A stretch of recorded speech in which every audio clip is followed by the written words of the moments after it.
Dnes by som vám chcela povedať niečo o vzorovaných pančuchách, akými rôznymi spôsobmi sa vyrábajú a aké sú pre a proti pri jednotlivých druhoch.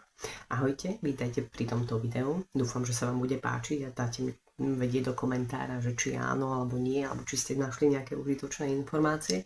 Takže teším sa a ideme na to. Sú tri základné techniky spracovania textilu a to je pletenie, tkanie a potlačanie. Keďže pančuchy sú správne, pletenina, tak tkanie úplne vynechávame a budeme sa venovať pleteniu a potlačaniu. Pletenie. Takže sú vzory, ktoré sú vypletané spolu vlastne s pančuchou, ako sa vypleta, tak sa vypletá aj vzor. Osobne si myslím, že vypletané vzory sú tie najlepšie, pretože pletené vzory sú zvyčajne odolnejšie a menej náchylné na opotrebenie. Takže to sú výhody. A proti je to, že tieto pančuchy s vypletanými vzormi sa vyrábajú v veľkých množstvách, aby sa to výrobcom vyplatilo.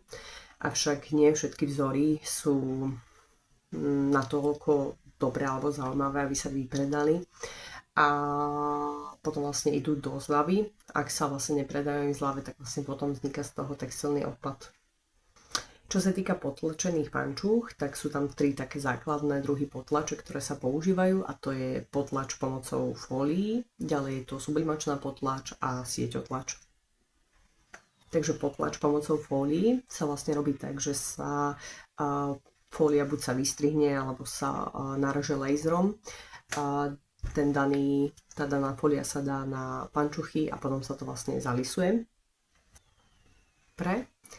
Vzor je výrazný, jednoliatý a naozaj sytý. Proti, ak nie je dobre zvolený pančuchový materiál, na ktoré sa dáva táto fólia, tak môže vlastne na krajoch dôjsť k natiahnutiu materiálu, kde sa môžu zväčšovať očka, ktoré vlastne môžu potom prejsť ľahko do naozaj už dierky. Ako ďalšia potlač je sublimačná potlač. Pri sublimačnej potlači sa vzor vytlačí pomocou špeciálnej tlačiarne na papier, ktorý sa dá na pančuchy a dá sa to do teplného lisu a pomocou vlastne tepla a tlaku sa preniesie vzor z papiera na pančuchy. Pre sublimačnú potlač naopak necítite, to je výhoda. A ďalšia výhoda je aj to, že dokážete si akýkoľvek vzor vytvoriť v počítači, dať to na papier a vlastne potom potlačiť tým textil. Sublimačkou sa potlačajú nielen pančuchy, ale aj napríklad legíny, pri ktorých si myslím, že sú tie výsledky oveľa lepšie, pretože legíny sa až tak nenaťahujú ako pančuchy. Pančuchy sú jedinečný materiál, ktorý nie len, že je veľmi tenký, ale je aj neuveriteľne pružný.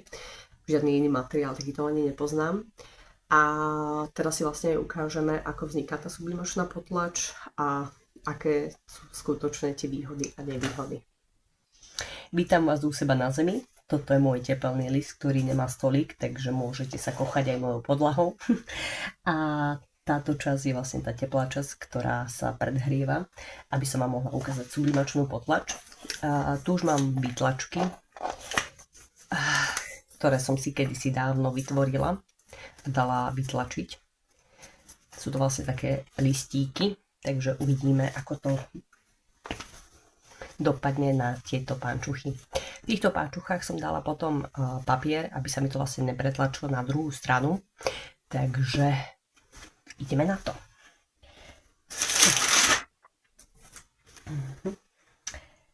Hop.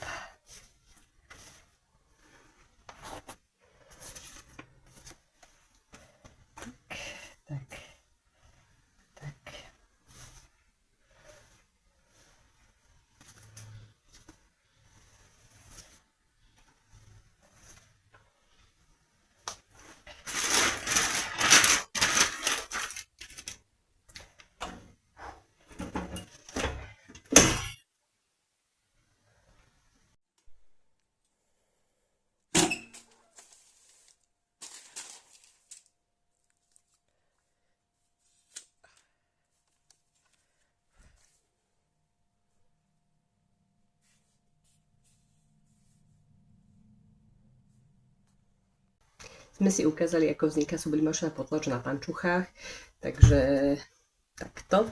to vyzerá. Na tom tvojom podklade je to vlastne najmenej vidieť, kde sa tam stráca.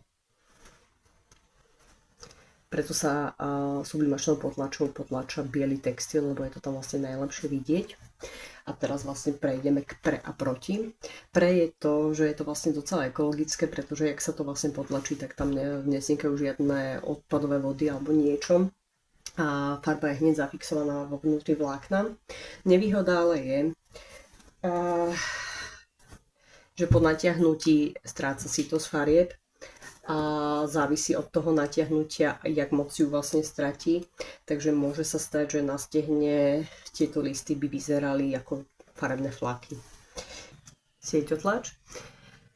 Pri sieťotlači vzor vzniká na site a pomocou farby a stierky sa vlastne pretlača cez toto sito a vzniká vzor na pančuchách. Pre je to sitosť farieb a variabilita. Nie je problém zmeniť farbu, potlače alebo umiestnenie a dá sa sieťotlač robiť v domácich podmienkach, takže viete si potlačiť iba to, koľko reálne potrebujete. Čo je proti, je to, že potlač pomocou sieťotlače môže pukať. Je to vlastnosť, ktorá sa dá minimalizovať, ale stále môže pukať. A ešte jeden taký tip na záver, na čo si dávať pozor pri výbere vzorovaných pančúch.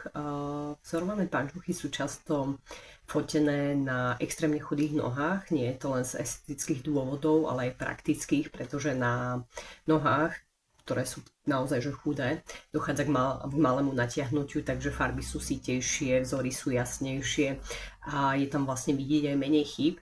Takže keď si budete pozerať pančuchy, tak si pozrite treba, či nemajú nejaké ďalšie fotky, kde sú modelky s inými nôžkami, pretože tam vlastne uvidíte, jak sa tie vzory budú potom správať aj na vašich nohách.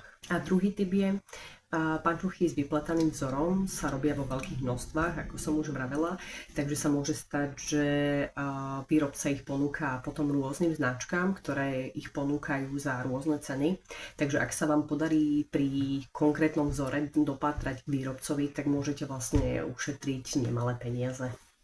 Dúfam, že vám toto video prišlo prínosné. Dajte mi like, komentár, odber, čokoľvek, budem rada. A dúfam, že sa vidíme pri ďalšom videu. Majte sa pekne.